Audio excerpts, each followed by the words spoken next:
నమస్కారం. నా పేరు శ్రీరామ్ శర్మ.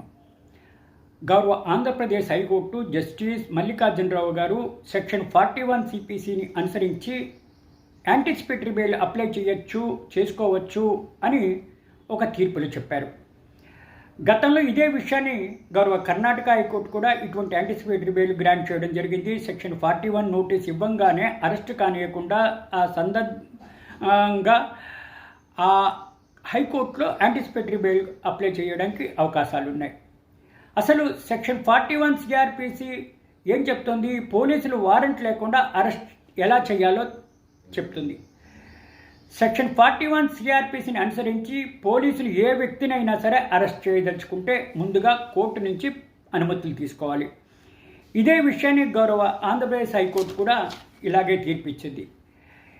గతంలో సెక్షన్ 41 సిఆర్పిసిని అనుసరించి ఎవరైనా పోలీసులు అరెస్ట్ చేసే ముందు ఈ నోటీస్ ఇచ్చి ఎక్స్ప్లెనేషన్ కాల్ఫర్ చేసుకోవాలి. అది అవసరం అనుకుంటేనే తదుపరి చర్యలు ఉంటాయి. ఈ 41 నోటీస్కి ఇచ్చిన తర్వాత కూడా అరెస్ట్ చేస్తారని అనుమానంగా ఉంటే, పోలీసులు మిమ్మల్ని అరెస్ట్ చేస్తారని భయంగా ఉంటే యాంటిసిపేటరీ బెయిల్ ఫైల్ చేయొచ్చు.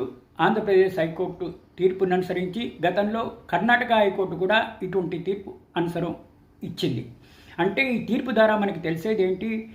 ఎవరైనా పోలీసులు 41 నోటీస్ ఇవ్వంగానే అరెస్ట్ చేస్తారని మీకు ప్రమాదంగా ఉంటే, భయంగా ఉంటే, సందర్భమైన ఆ జ్యూడిక్షన్లో ఉండే హైకోర్టులో కానీ జిల్లా కోర్టులో కానీ యాంటిసిపేటరీ బెయిల్ ఫైల్ చేయొచ్చు అని ఈ తీర్పు చెప్తుంది.